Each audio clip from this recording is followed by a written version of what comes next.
അസ്സലാമലൈക്കും. ഞാനിന്ന് കുക്കറിൽ ഉരുളക്കിഴങ്ങ് ഉലത്തിയെടുക്കാനാണ് കാണിക്കുന്നത്. അതിന് നിങ്ങൾക്ക് ആവശ്യമായ ഉരുളക്കിഴങ്ങ് അരിഞ്ഞ് കഴുകിയെടുക്കുക. പിന്നെ കുറച്ച് സവാളയും പച്ചമുളകും വേപ്പിലയും. നിങ്ങൾ എടുക്കുന്ന ഉരുളക്കിഴങ്ങിന് ആവശ്യമായ പച്ചമുളകും സവാളയും വേപ്പിലയും എടുക്കുക. നമുക്ക് കുക്കറിലാണ് ഇത് ഉണ്ടാക്കുന്നത്. അപ്പോൾ കുക്കർ അടുപ്പത്ത് വെച്ച് ചൂടായി കഴിയുമ്പോൾ കുറച്ച് വെളിച്ചെണ്ണ ഒഴിച്ചു കൊടുക്കുക. കടുക് ഇട്ട് കൊടുക്കുക.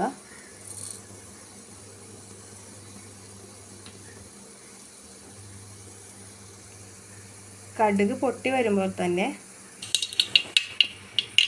തീ കുറച്ച് കൊടുത്തിട്ട് അപ്പോൾ തന്നെ മുളക് പൊടി ഇട്ട് കൊടുക്കുക. തീ നല്ലവണ്ണം കുറച്ചിട്ട് വേണം ഇട്ട് കൊടുക്കാൻ. ആ ഇട്ട് കൊടുത്ത് കഴിയുമ്പോൾ തന്നെ വെള്ളം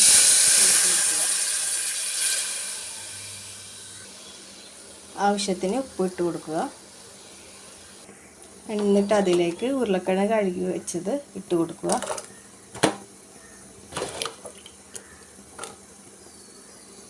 അതിലേക്ക് ആ സവാള അരിഞ്ഞതും പച്ചമുളകും കറിവേപ്പിലയും എല്ലാം മൊത്തത്തിൽ ഇട്ട് കൊടുക്കുക.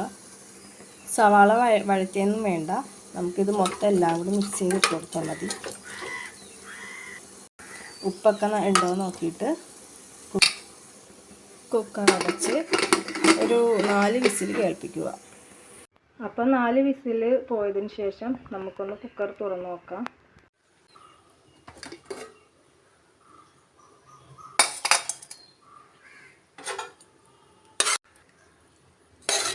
ഉരുളനൊക്കെ നല്ലോണം വെന്തിട്ടുണ്ട്. ഇനി ഇത് ചാറ് വേണ്ടാന്നുള്ളവർക്ക് ഇതൊന്നും കൂടി പറ്റിച്ചെടുക്കാം. വറ്റിച്ചിങ്ങനെ കുക്കർ മൂടി ഇതാക്കാതെ വെറുതെ ഒന്ന് വറ്റിച്ചെടുത്താൽ മതി. ഇതിപ്പോൾ എനിക്ക് ഇടിയപ്പത്തിൻ്റെ കൂടെ കഴിക്കാനാണ്. അപ്പോൾ കുറച്ച് ഇങ്ങനെ ഗ്രേവി പോലെയുള്ളതാണ് എടുത്തേക്കണത്. അപ്പോൾ ഇത് നമുക്ക് എളുപ്പത്തിൽ കുക്കറിൽ റെഡിയാക്കി എടുക്കാം. എല്ലാവരും ഇത് ട്രൈ ചെയ്ത് നോക്കുക.